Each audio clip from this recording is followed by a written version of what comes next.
Hi, ഓണത്തെ കിച്ചണിലേക്ക് സ്വാഗതം. എളുപ്പത്തിലുണ്ടാക്കുന്ന റൈസാണിന്ന്. തക്കാളി ചോറാണ്. കൂട്ടാനും ഉപ്പേരി ഒന്നും ഉണ്ടാക്കാൻ നേരില്ലാത്തപ്പോൾ ഈ തക്കാളി ചോറ് മാത്രം ഉണ്ടാക്കിയാൽ മതി. ന്യൂട്രീഷ്യസ് ആണ്, നല്ല സ്വാദുണ്ട്. അരിയും തക്കാളി എടുത്ത് വെച്ചിട്ടുണ്ട്. ബസ്മതി റൈസാണ് എടുത്തേക്കണേ. ഏതരിയായാലും നല്ലത് തന്നെയാണ്. പൊന്നിയരിയോ ഊണിന് ഉപയോഗിക്കുന്ന പച്ചരിയോ എന്തും ആവാം. 2 നാഴി അരി എടുത്തിട്ടുണ്ട്. ഏകദേശം 1/2 കിലോ ഉണ്ടാവും. ഈ കണക്കിനാണ് ബാക്കി ഇൻഗ്രീഡിയൻസ്.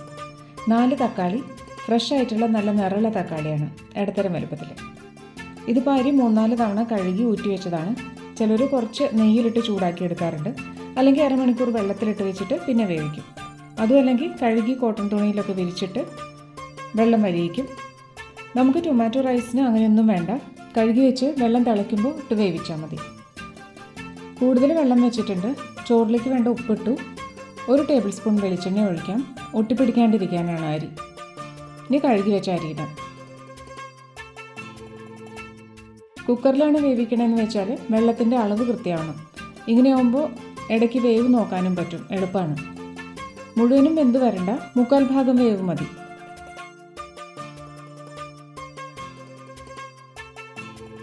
മീഡിയം ഫ്ലെയിമിലാക്കാം.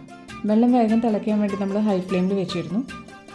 ഇപ്പോൾ ഒരു 10 മിനിറ്റായി. പാകത്തിന് വെന്തിട്ടുണ്ട്.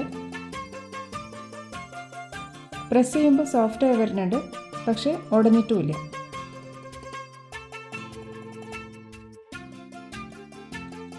ഇനി വേഗം വാർത്ത് വയ്ക്കാം. തക്കാളി നുറുക്കാം.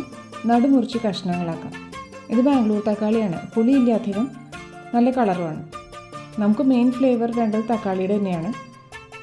പാക്ക് ചെയ്ത് കൊണ്ടുപോകാനും പറ്റിയതാണ് നമ്മുടെ ഈ ടൊമാറ്റോ റൈസ്. തക്കാളി ഓരോന്ന് 8-10 ഒക്കെ കഷ്ണമാക്കിയാൽ മതി. ഇനി വഴറ്റും നമ്മൾ നല്ലോണം. തലേ ദിവസം തന്നെ തക്കാളിയും സബോളയൊക്കെ നുറുക്കി വെച്ച് അരിയും വേവിച്ച് ഫ്രിഡ്ജിൽ വെച്ചാൽ കാലത്ത് പെട്ടെന്ന് ഉണ്ടാക്കാൻ പറ്റും.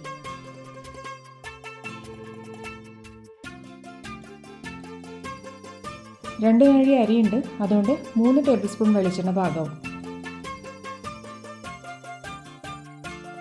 1 ടീസ്പൂൺ കടുകിട്ട് പൊട്ടിക്കാം. പൊട്ടിക്കഴിഞ്ഞാൽ ബാക്കിയൊക്കെ ചേർക്കാം. ഇനി 1 കൈ പൊട്ടുകടല ഒന്ന് ചൂടാവട്ടെ.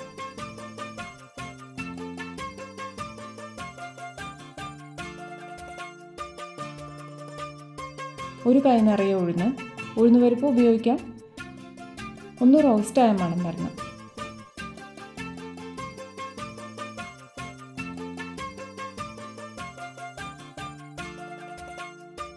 രണ്ട് ടീസ്പൂൺ ജീരകം. ഇതും ഒന്ന് ചൂടാവണം.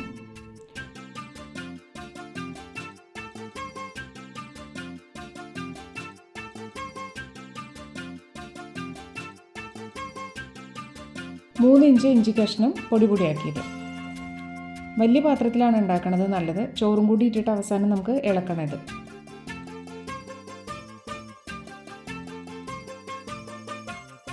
ഒരു കപ്പ് സബോള നുറുക്കിയത്, ചെറുതായിട്ട് നുറുക്കിയതാണ്. കളറൊന്ന് മാറി സോഫ്റ്റായി വഴന്നു വരണം.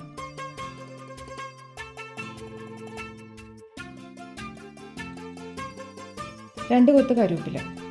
ഇതും ഒന്ന് ചൂടാവട്ടെ. പൊട്ടുകടലയ്ക്ക് പകരം കടലപ്പരിപ്പ് ഉപയോഗിക്കാം.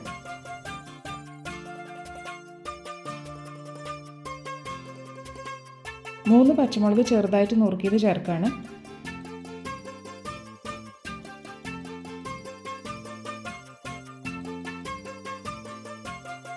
ഇനി നമ്മുടെ മെയിൻ ഇൻഗ്രീഡിയൻറ്റ് നല്ല ഫ്ലഷി ജ്യൂസി ആയിട്ടുള്ള തക്കാളി പീസസ്.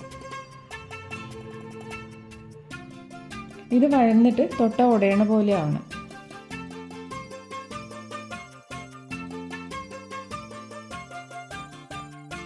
ഇനിയിപ്പോൾ തക്കാളിയുടെ വേഗം കൂടിയേ ഉള്ളൂ.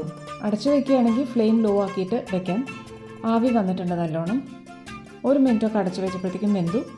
ഓവർ കുക്ക്ഡ് ആവണ്ട, പേസ്റ്റ് പോലെ ആവണം. ചട്ടുകം കൊണ്ട് ഇങ്ങനെ പ്രസ് ചെയ്യുമ്പോൾ.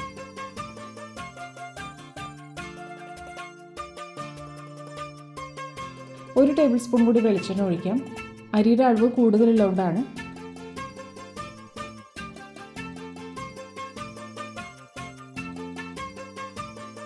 അരി കുറച്ചാണ് എടുക്കണമെന്ന് വെച്ചാൽ അതിനനുസരിച്ച് ഇൻഗ്രീഡിയൻസിൻ്റെ അളവും കുറയ്ക്കാം.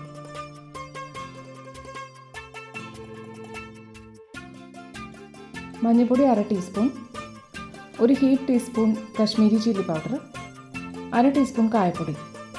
ഇതിലേക്ക് വേണ്ടത്ര ഉപ്പ്. ഇനി നല്ലോണം ഇളക്കിയിട്ട് യോജിപ്പിക്കാം. സാധാരണ മുളക് പൊടി ചേർത്ത എരിവ് കൂടും, നിറവും അത്രയ്ക്ക് ഉണ്ടാവില്ല. അതുകൊണ്ടാണ് 3 ഇടത്തരം എരിവുള്ള പച്ചമുളകും പിന്നെ കാശ്മീരി ചില്ലി പൗഡറും ചേർത്തേക്കണം. ഏകദേശം പേസ്റ്റ് പോലെ ആവുന്നുണ്ട് പ്രസ് ചെയ്യുമ്പോൾ.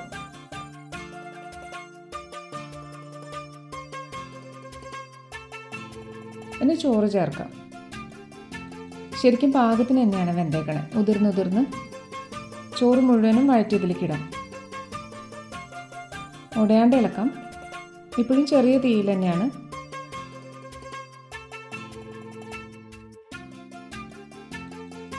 മസാലയും തക്കാളിയൊക്കെ ചോറിൻ്റെ എല്ലാ ഭാഗത്തേക്ക് ആവണ പോലെ ഇളക്കാം. പ്രഷർ കുക്കറിൽ അരി വേവിക്കുകയാണെങ്കിൽ 1 ഗ്ലാസ് അരിക്ക് 1.5 ഗ്ലാസ് വെള്ളം എന്നുള്ള കണക്കിന് എടുത്താൽ മതി.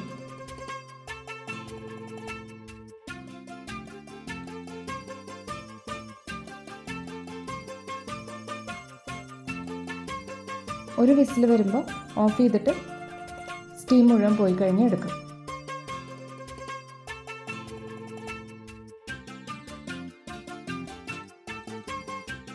നമ്മൾ ചെയ്ത പോലെ വെള്ളത്തിൽ വേവിച്ചെടുക്കുകയാണെങ്കിൽ ഇങ്ങനെ ആകുമ്പോൾ ഒട്ടി പിടിക്കാണ്ട് കുഴയാണ്ടൊക്കെ കിട്ടും. ഇപ്പോൾ എങ്ങനെയായിട്ടുണ്ട് റൈസ് എല്ലാം യോജിച്ച് വന്നു. തക്കാളി ചോറ് റെഡിയായി കഴിഞ്ഞു. ഇഷ്ടമായ അടുത്ത കിച്ചൺ ലൈക്കും ഷെയറും ചെയ്യാം. വേറൊരു വിഭവമായിട്ട് വേഗം കാണാം. Thank you.